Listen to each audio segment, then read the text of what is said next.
तृष्णा प्रवृत्ति किस प्रकार की होती है इसको बताया गया था। मंगलाचरण में कौन से परमेष्टि को नमस्कार किया था? सिद्ध परमेष्टि के लिए।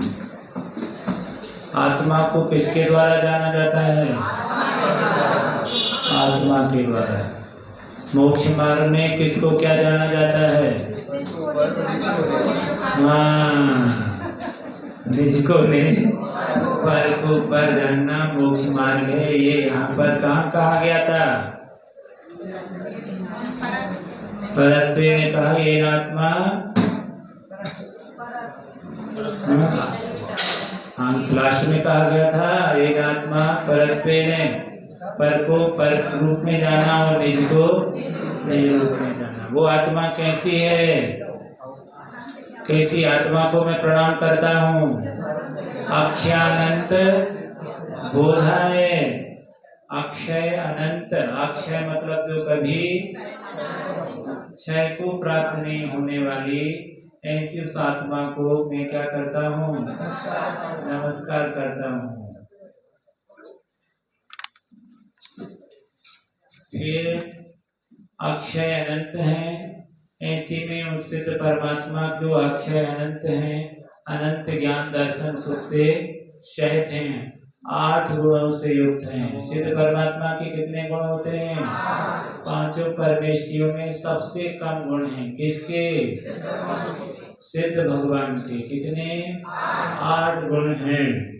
8 गुण 8 कर्म के अभाव से प्रकट हुए हैं। 8 कर्म कौन कौन से?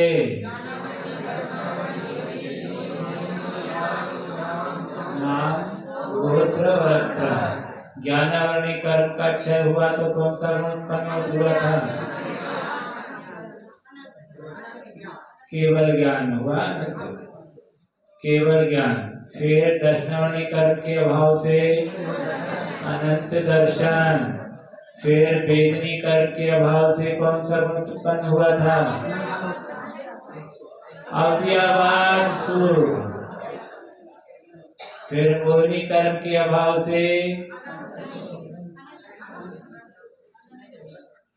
अनंत वीर्य। मोहिनी कर्म के अभाव से मोहिनी कर्म के अभाव से कौन सा गुण उत्पन्न हुआ सिद्ध भगवान को? आप मोहित वेदनी के अभाव से भी अनंत सुख कह दे, अव्ययवाद सुख इसको भी कह रहे हैं। मोहिनी कर्म के अभाव से छायक सम्यक दर्शन। सम्यक कहा ना, सम्मत दर्शन वीर्य सम्मत है। क्या?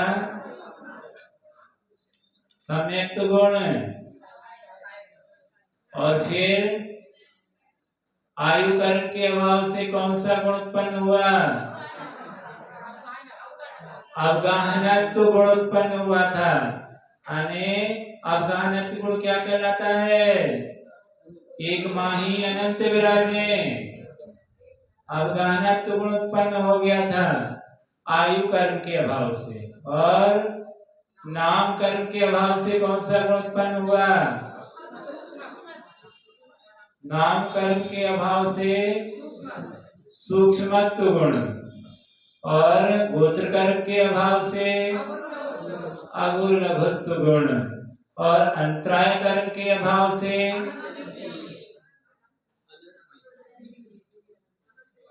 वीर्य, अनंत वीर्य।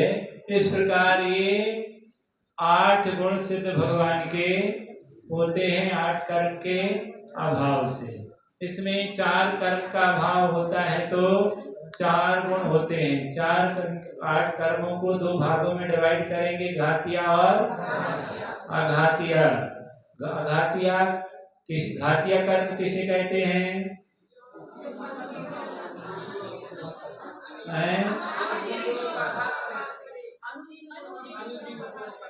जो आत्मा के अनुजीवी गुण यानी आत्मा के मौलिक गुणों का घात करते हैं, सर्वघाती हैं।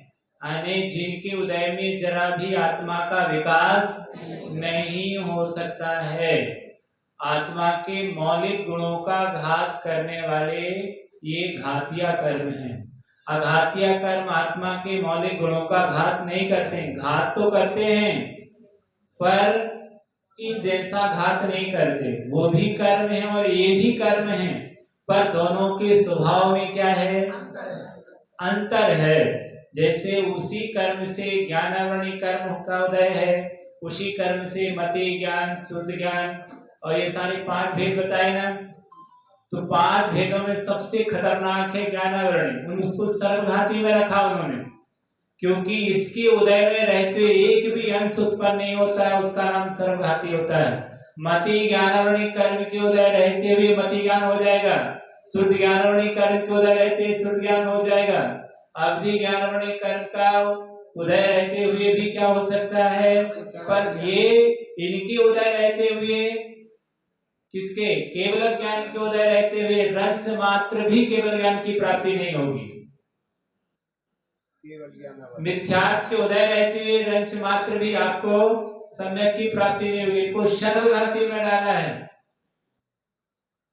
जितना भी घातिया कर्म है पूरा का पूरा सर्वघाती में डाला है। पाप प्रकृति का ही, क्योंकि इनकी उदय से कहाँ बनता नहीं है, बिगड़ता नहीं है।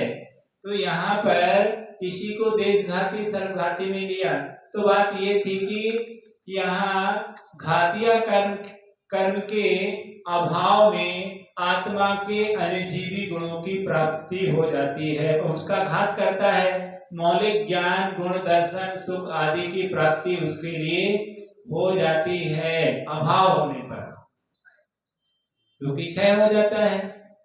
और इनके उदय घातिया कर्म के उदय रहने पर वो, क्योंकि ये सारे के सारे बार करते हैं इनकी सहायता से। किसकी सहायता से? हाँ, घातिया कर्म जो बार कर रहा था वो कर रहा था इनकी अघातिया कर्मों की सहायता से। अभी कहां से बार करेंगे? क्योंकि ये तो पहले ही क्या कर दिए हैं, सारे कर्म जो है फल देते हैं मोहिनी कर्म की सहायता लेकर के। वेदनी कर्म जो है वो सारा काम कर रहा होता है मोहिनी कर्म की सहायता से। अब काम कैसे करेगा जब मोहिनी कर्म नहीं रहेगा? जब तक व्यक्ति को राग द्वेष नहीं रहेगा तब तक वो सुखी दुखी नहीं होता है।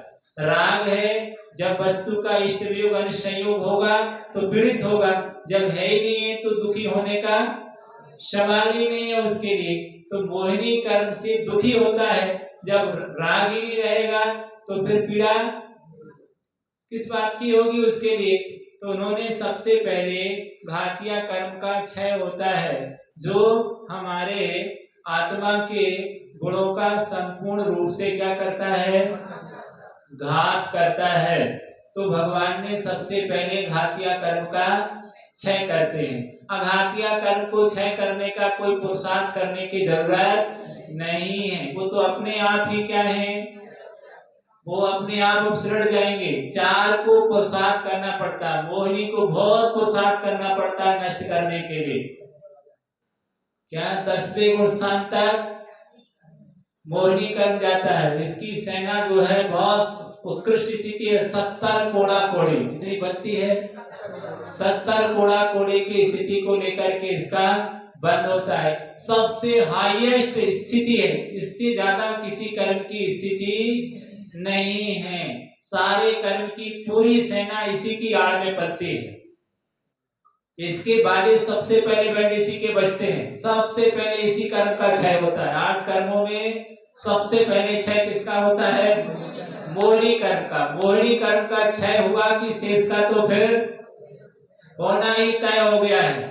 सबसे लड़ाई लड़ना पड़ती है। मुनि बनो तो लड़ो सबसे पहले कौन से कर्म से? मोहिनी कर्म से लड़ो। पूरी लड़ाई करनी है तुम्हें उसी से। इससे जीत गए तो फिर तुम जीत जाओगे सबसे, इससे हार गए तो फिर नहीं जीत सकते से इसके लिए। तो ऐसा यह कर्म है। इसके लिए अब शेष अघातिया कर्म बचे हैं, वो भगवान 14वें गुण स्थान में क्या होते हैं? लास्ट में क्षय होता है। तो यहाँ पर ये बात चल रही थी, जिन्होंने 8 कर्म का क्षय कर दिया है वो सिद्ध परमात्मा, और जिन्होंने 4 घातिया कर्म का क्षय कर दिया है वो कौन है? अनंत परमात्मा। अनंत परमात्मा कहाँ रहते हैं? मोक्ष में रहते कि संसार में रहते हैं? सोच समझ कर बोलना। कहाँ रहते हैं? संसार में रहते हैं। अभी इनके लिए मुक्ति की प्राप्ति नहीं हुई है, पर होगी नियम से। नियम से क्या होगा? हाँ, इनको नियम से मोक्ष की प्राप्ति होगी। जिनको केवल ज्ञान हो जाता है उनको नियम से खुशी भाव से निर्वाण की प्राप्ति होती है।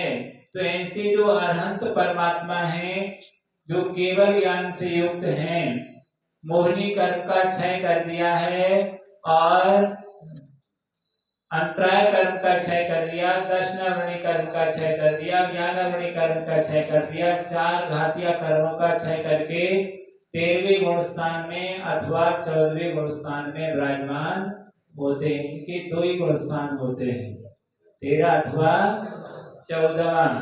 ऐसे गुण स्थानों में ये विराजमान होते हैं। तो ऐसे अनंत परमात्मा को भी यहाँ क्या किया गया है? नमस्कार किया गया है। हम लोग किसकी पूजन करते हैं? अनंत परमात्मा की। मंदिर जी में कौन से भगवान की प्रतिमा विराजमान है? अरहंत परमेष्ठी की विराजमान है। जितने तीर्थंकर हैं वो कौन से परमेष्ठी हैं वर्तमान में? अरहंत बन के सब अब हैं, हम पूर्व पूजा करते हैं, पर वर्तमान में कोई भी तीर्थंकर अरहंत नहीं है। कोई 6-5 परमेष्ठी में आदिनाथ से लेकर महावीर तक कौन से परमेष्ठी में आते? तो बोलेंगे सिद्ध परमेष्ठी में बोलेंगे, क्योंकि तो क्या होता है? हम पूजा कर तब, लेकिन वर्तमान में कहाँ पर है वो? सिद्धालय में। कौन से परमेष्ठी में है? सिद्ध परमेष्ठी में है। तो हम गुरु की अवस्था की पूजा करते हैं, जिन स्थापित करते हैं, ये अरहंत अवस्था के जिन में हैं।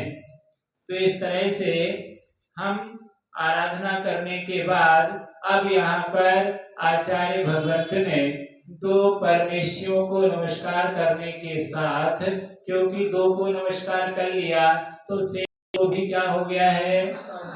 अपने आप नमस्कार हो गया है।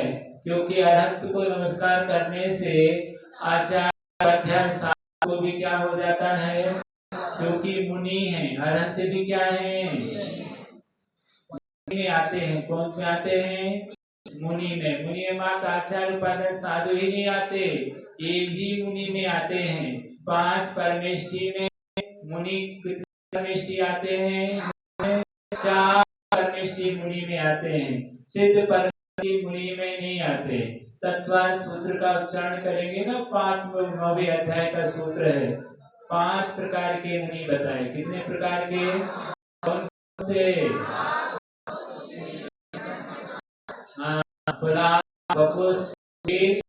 निर्ग्रंथ, स्नातक। निर्ग्रंथ 12वीं और स्नातक 13-14। अनंत भगवान को भी मुनि कहा कि नहीं कहा?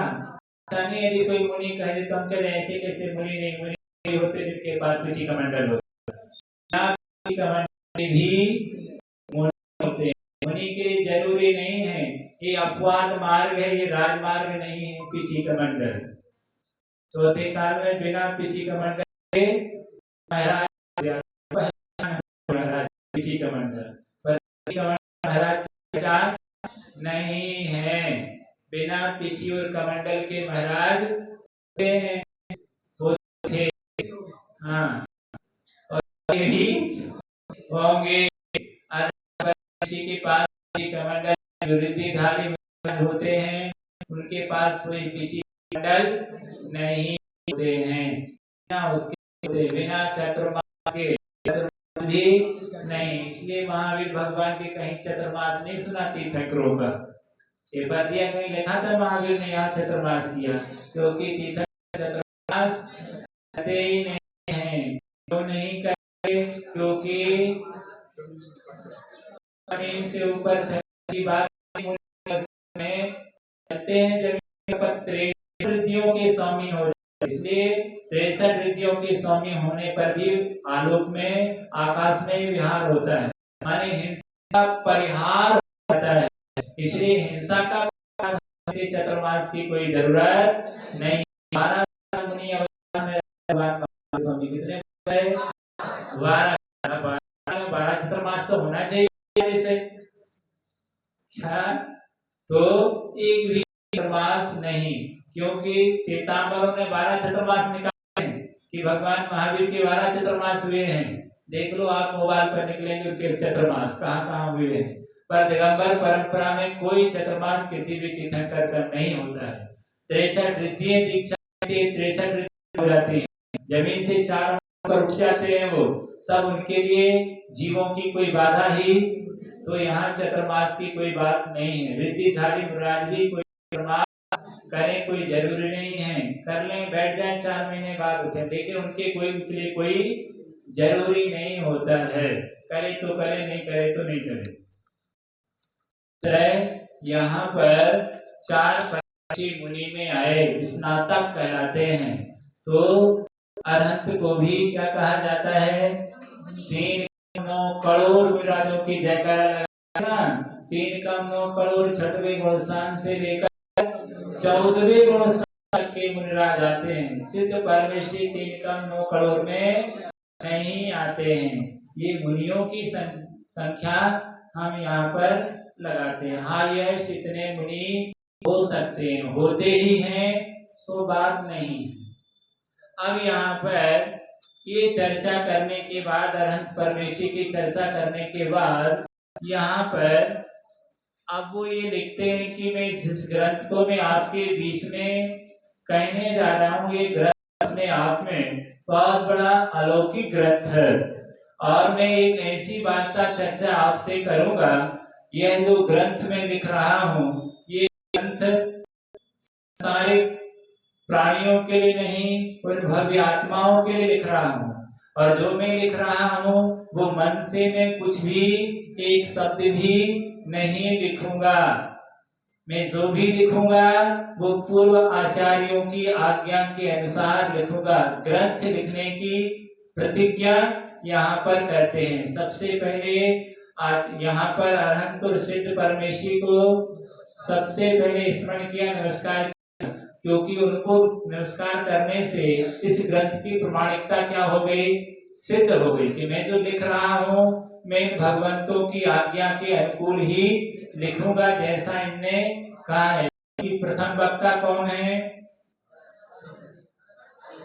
सर्वज्ञ परमेष्टि, अनंत परमेष्टि प्रथम वक्ता है। तो जो वक्ता वस्तु वाणी प्रमाणिक हो जाती है, यदि वक्ता प्रमाणिक हो तो बाद में क्या आ जाती है? वजनदारी आ जाती है। तो वो स्थान किसका से वो बात आई है, एक वही व्यक्ति सही भी हो, एक व्यक्ति बोल दे उसका उद्गम स्थान ठीक नहीं है, जहां से वो आई व्यक्ति ठीक नहीं है, सही बात भी क्या हो जाती है? गलत हो जाती है, उसमें कोई वजनदारी नहीं रहती है। वही बात यदि कोई बड़ा व्यक्ति बोल दे तो बात आ जाती है, वजनदारी आ जाती है, क्योंकि उद्गम स्थान क्या है? हाँ, उद्गम स्थान बहुत पवित्र, जहाँ से आई प्रमाणिक है। प्रमाणिक होना हो, वक्ता ही प्रमाणिक होता है तो उसकी बात में दम आ जाती है कि उन्होंने ये बात कही है, प्रमाणिक है। तो सर्वश्रेष्ठ प्रमाणिक वक्ता यहाँ कौन है? अरहंत परमात्मा है। बड़ा कोई वक्ता नहीं हो सकता है। शेष वक्ता के वक्ता हैं, जब वो ना हो तब क्या है? शेष वक्ता बोल सकते हैं। 3 प्रकार के वक्ता हैं, सर्वज्ञ, दूसरे वक्ता कौन से परमेष्टि है? कौन है? गणधर परमेष्टि पढ़ते ना, सर्वज्ञ कर्ता, फिर प्रति गणधर देवा तेषानुसार प्रति गणधर देश। तो प्रथम वक्ता, फिर गणधर, फिर उन्हीं के तदनुसार आचार्य परमेष्टि के लिए कहा। इसके बाद 3 ही वक्ता, किसी वक्ता नहीं कहा। जो वक्ता होगा वो पाप से क्या होगा? त्यागी होगा, किसी भी तरह से डरपोक नहीं होगा, निर्भीक होगा। अने मोही नहीं होगा। रागी, द्वेषी, मोही, भयाकुलित व्यक्ति कुछ भी कर सकता है। ऐसा डर दिखे क्या करेगा वो? गलत लिख जाएगा। तो ऐसा नहीं, ऐसा निर्भीक व्यक्ति चाहिए, बात करने वाला किसी का कोई डर ना हो। ये तीन ऐसे हैं जिनके अंदर किसी प्रकार का मोह छोड़ कसाय नहीं है, ख्याति प्रसिद्धि की कोई कामना नहीं है। लोभी, मोही, रागी, जीवों द्वारा कथित उपदेश प्रमाणिक नहीं होता, वो जिनवाणी में नहीं आता। जिनवाणी में तो वही आता है जो मूल सग परमात्मा ने कही हो। इन्हीं के अनुसार यदि कोई बोल रहा है तो फिर वो जिनवाणी में आ सकता है, उसमें बाधा नहीं है, क्योंकि अपनी बात कह रहा है, किसी कह रहा है तो कह रहा है। तो यहाँ पर कह रहे हैं कि मैं अपने मन से बिल्कुल भी कुछ नहीं बोलूंगा। क्या बोलूंगा? उस आत्मा के विषय में, वो कैसी है, क्या है, तो उसके विषय में आप बता रहे हैं कि हम किस प्रकार से उसके विषय में कथन करेंगे। घी परोस रहे हैं। क्या परोस रहे हैं? आपके सामने घी ला रहे हैं। समुद्र को मथ करके अमृत निकाल के लाए, तो कठोर साधना करके मैं ऐसी वस्तु आपके बीच में लाया हूँ, वो बहुत ही कीमती है, पर ना खेत क्या नहीं किया उसको कह पाऊंगा। उनको स्वामी ने समय से रखा और समय सारने के बाद उन्होंने इस बात को रखा है। प्रारंभ करने मैं कहूँगा वो बहुत छानकर, समझकर, सोच विचार कर पूर्व के अनुसार उन्होंने जो कहा वही कहूंगा। पर पढ़ने वाले सावधान, छलम न खेतब्बम, कोई भी छल ग्रहण नहीं करना। तो उन्हीं का अनुकरण करके, क्योंकि समय सार का ही अनुकरण करते हुए आचार्य भगवत ने समाधि शतक लिखा हुआ है। तो वो कह रहे हैं मैं जो मैं कह रहा हूँ बड़ी प्रामाणिकता के साथ कह रहा हूँ, पर इसमें आप कोई ग्रहण नहीं करेंगे। क्या बताते हैं? लिंगे आत्मशक्ति समाहितांतः कैल सम्यक्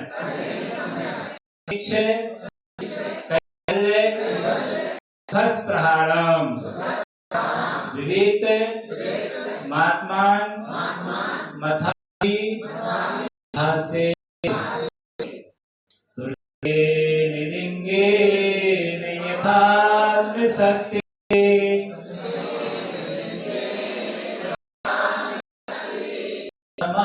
समाहितांतः करणे सम्यक् समीक्ष कैवल्य सुख स्पृहाणा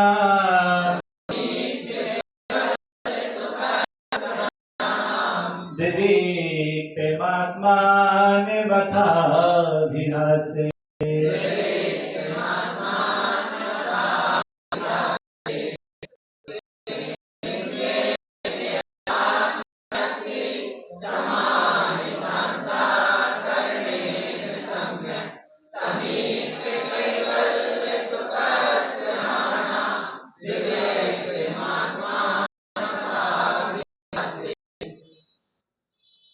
अब यहाँ कह रहे हैं कि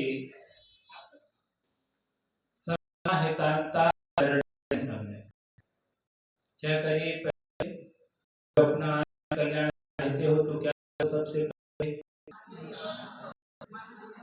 जो चाहो, यदि अपना कल्याण चाहते हो तो ताहि सनो भवी मन थिरिया। ऐसा क्यों कह रहे हैं? चंचल बुद्धि से सुनोगे तो समझ में अर्थ का अनर्थ ग्रहण कर लो। जो मैं कह रहा हूँ समाहितांतः, कानों में ठेठा लगा के नहीं, खोल के सुन लेना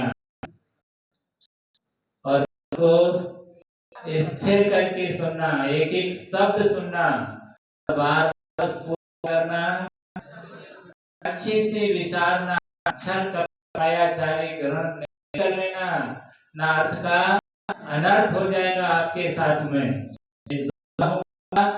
बहुत ऊंचा कहूंगा और से नहीं होगा। मैं क्या तो क्या कहते सुरते लिंगेन, मैं जो कह रहा हूँ मैं मन से नहीं कह रहा हूँ। हमको बार बार क्या पढ़कर स्वाध्याय के जैसा पूर्व आचार्यों ने लिखा है उसको रात दिन पढ़कर शास्त्रों को वहां से मैं अमृत निकाल करके लाया हूं आपके सामने। जोड़ शास्त्र आपने देखा भी होगा उन शास्त्रों के पढ़ने की तो बात अलग ही है। जैसा मैंने शास्त्रों में से सुना, पूर्व गुरुओं के मुख से सुना, शास्त्रों को पढ़ करके मत करके चिंतन करते हुए जो उनका सार मुझे मिला है वो सार मैं आपके सामने लेके आया हूँ। इसलिए उस सार को निस्सार ना है, वो अमृत बेमन मत सुन लेना। क्या सुनना? मन से सुनना। क्या चाहते हो? मैं उससे कह रहा हूँ जो लोग आत्म क्या चाहते हैं उनके लिए उपदेश दे रहा हूँ। पहली बात रखते हुए जो अनाड़ी हैं, आत्म कल्याण नहीं चाहते हैं, वो लोग साइड रहे, उनसे मैं कुछ नहीं कहना चाहता।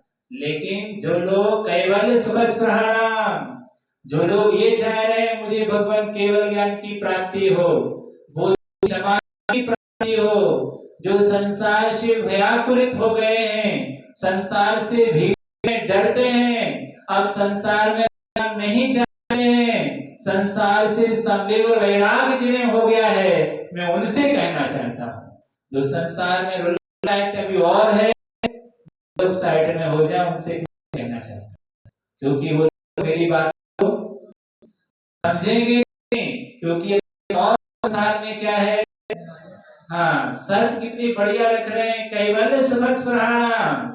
मैं उनसे ही कहना चाह रहा हूँ जो संसार से हाँ अब नहीं, अब वंश वो अब और नहीं चाहिए मुझे, अब संसार से थक गए हैं, अब अनंत नहीं, अब संसार से चाहिए, छुट्टी चाहिए बचपन से। मैं कहना चाह रहा हूँ कि जो मैं कह रहा हूँ वो बहुत ऊंची बात आपसे कह रहा हूँ, कहीं ऐसा ना हो जाए कि मन की चंचलता के कारण से तुम उस बात को सुन ना पाओ। तो आत्म कल्याण चाहते हो कि दुख की मुक्ति चाहते हो, तो मैं आपसे कह रहा हूँ समाहिता शांति से मन को स्थिर करके और मेरी बात को सुनिए। क्या सुनिए? लिंगे ने आया हूं मैं शास्त्रों से, लिंग मतलब अनुमान लगाकर। कई बार मैंने ऐसा नहीं चिंतन मंथन करते हुए इस विषय में कई गुरुओं से मैं इसके विषय में परामर्श किया, मैं भी कुछ ऐसे आगे नहीं बढ़ गया हूँ। इसको जानने के लिए कई रातें, कई महीने, कई साल लगा दिए हमने, तब यहाँ पर इस कलम को चलाया है। तो मेरे कहने से पहले इस विषय पर कई सालों उन्होंने क्या की है, साधना की है। पर्वतों की चोटियों पर रहकर, गुफाओं में रहकर, जंगल में रहकर और कठोर सतत साधना कर रहे। इस बाद उसको अनुमान से उन्होंने नहीं किया है कि नहीं यह सही है। किसी ने कह दिया कि आग गर्म होती है सो मान लिया, नहीं, मैंने खुद उसकी परीक्षा की है कि आग क्या होती है, गर्म होती है। ये क्या है? अनुमान युक्ति। मैंने उसकी परीक्षा करके जाना है कि होती कि नहीं होती। किसी ने कह दिया कि कौवा कान ले गया सो हम कौवे के पीछे दौड़ जाएंगे क्या? तो नहीं, क्या करेंगे? हाँ, अपनी बुद्धि भी लगाएंगे। तो हमने क्या किया है, हम ऐसे नहीं थे। यह लाल जक्कल की सूझबूझ नहीं है कि कुछ भी बोल दिया और हम क्या हो गए। एक कहानी पढ़ी आप लोगों ने, लाल जक्कल की सूझबूझ पढ़ी है ना बचपन में, कि एक नगर में अचानक रात में हाथी गुजर गया। तो सारे के सारे ग्राम वासी जब प्रातः हुई सवेरे नगर में देखा, सैर करने गए तो देखा कि इतने बड़े पैर उन्होंने कभी हाथी देखा नहीं था। पर सबने कहा ये क्या है, इतना बड़ा जानवर कैसे होता है, 6 पैर किसके हैं ये। तो सबने कहा कि ऐसा करो, अब समझ में नहीं आई बात तो क्या करना चाहिए सबको। हाँ, तो आंध्रों में काने के थे, मुझे लाल तो मन में आया तो जवाब दे देते थे, तो लोग उनकी बात को मान लेते थे, लेकिन शर्त रख देते थे कि लाल बुझक्कड़ से और ना बुझे, हाँ बात बिगड़ जाएगी, हमसे ही पूछना और किसी से मत पूछना। वे एक पंडित था, कौन कहाँ जाए पूछने के, उनसे कोई बिगाड़ के नहीं चलता था। जब हाथी निकल गया तब सारे लोग पहुंचे तो उन्होंने तर्क लगाया कि यहाँ उनको भी समझ में नहीं आया, उन्हें भी कभी देखा नहीं था कि आखिर है, दिमाग तो चलाना था के लिए। उन्होंने दिमाग चलाया कि लाल बुझक्कड़ से बुझे और ना बुझे कोई, चक्की बांध के हिरना कूटो होए।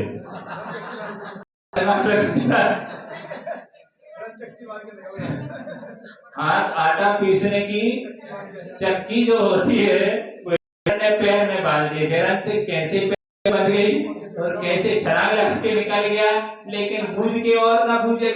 हमने कहा ये है कि डर नहीं सकते, पहले ही शर्त रख दी तभी समाधान मिला उसका, अब सबने स्वीकार कर लिया। तो ऐसी लाल बुझक्कड़ की बुझ नहीं हमारी कि कुछ भी जो मन में आया वो हमने रख दिया, आपको मानना ही होगा।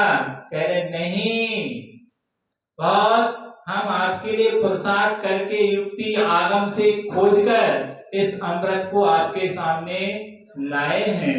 तो ऐसा ऐसे उस अमृत को एकाग्र मन के द्वारा समाहितांता करे, सम्यक मतलब भले प्रकार से, अच्छी तरह से क्या करना, समीक्ष कैवल्य सुखस प्रहारम। तो कह रहे हैं अब आप समीक्ष जान करके अनुभव में ला सको तो मैं आपको बता रहा हूं, आप लोग जान सके, मैं जिस चीज को बता रहा हूं आगम से, गुरुओं से, यत्र तत्र परीक्षा करके जिस चीज को लाया हूं, बहुत बड़े पुरुषार्थ से लाया हूं, यदि मैं आपको बता सकूं और आप लोग इसको क्या कर सके, समझ सके, मैं आपके सामने रख रहा हूं और रख पाया, और रखने के साथ साथ आपकी समझ में आ पाया, ये भी बहुत बड़ी बात है कि सामने वाला रख पाया। पहली बात तो इतना विराट स्वरूप है उसके विषय में मैं रख पाया, और रखने के साथ आपको समझ में आ गया, तो मेरा बोलना क्या हो गया, सार्थक हो गया कि नहीं सही कह रहे हैं, वो झूठ नहीं कह रहे हैं, जो मैं कह रहा हूं वो एकदम सत्य की कसौटी पर कस के कह रहा हूं कि यही है, इसके अलावा दूसरा नहीं है। अंतिम सत्य में आपके सामने रखने जा रहा हूं जिसको आप जानते नहीं हैं। ऐसे उस सत्य को आत्मा के विषय में, आपके विषय में मैं कहूंगा। तो किस लिए कैवल्य सुखस प्रहारम एक शब्द रखा है, किसके लिए, पहले कह दिया जो क्या चाहते हैं, हाँ जो भगवान बनना चाहते हैं, और भगवान आत्माओं के लिए कहने जा रहा हूँ जिन्हें भगवान बनने की क्या है, हाँ इच्छा है, हुलहुली है कि हमें क्या बनना है, हमें तो भगवान बनना है। तो भगवान बनना उनको सुना रहा हूँ, जिनको भगवान नहीं बनना है उनको भैंस के आगे बजाना होगा, इसलिए उनसे कुछ नहीं कहना चाहता। वही लोग समझेंगे इस बात के लिए जिन्हें परमात्मा बनने की हुलहुली है, जो कह रहे हैं हमें तो भगवान बनना, हमें तो संसार से मुक्त होना है, हमें अब संसार में नहीं रहना है। तो ऐसे लोगों को मैं इस बात को लेकर के आया हूँ, और उस बात को कहूंगा जो विवेकता ऐसी है, ऐसी बात कहूंगा उस आत्मा के विषय में जो सब द्रव्यों से भिन्न है। आत्मा स्वयं क्या है, अस्तित्व लिए है, जो किसी के भरोसे नहीं है, जिसका किसी ने आविष्कार नहीं किया है, किसी ने उसका निर्माण नहीं किया है, किसी के दम पर नहीं है, वो स्वयं अपनी सत्ता से, अपनी शक्ति से अपनी सत्ता रखती है, जिसका ना कभी क्षय होता है और ना कभी विनाश होता है, अनादि से है और कल तक हमेशा रहेगा। ऐसे सत्य को मैं आपके सामने उद्घाटित करने जा रहा हूं, क्योंकि सत्य जो है वो किसी के द्वारा नष्ट नहीं होता, उत्पन्न नहीं होता। सत्य का अभाव नहीं और अभाव का उत्पाद नहीं होता है। जो है वो है, हमेशा से है और हमेशा तक वो रहेगा। ऐसे उस पवित्र वस्तु स्वरूप को मैं आपके सामने रख पाया, आप लोग समझ पाए तो बहुत अच्छा होगा। क्या तो कह रहे आत्मानम अविभाष्य, मैं किसको कहूंगा,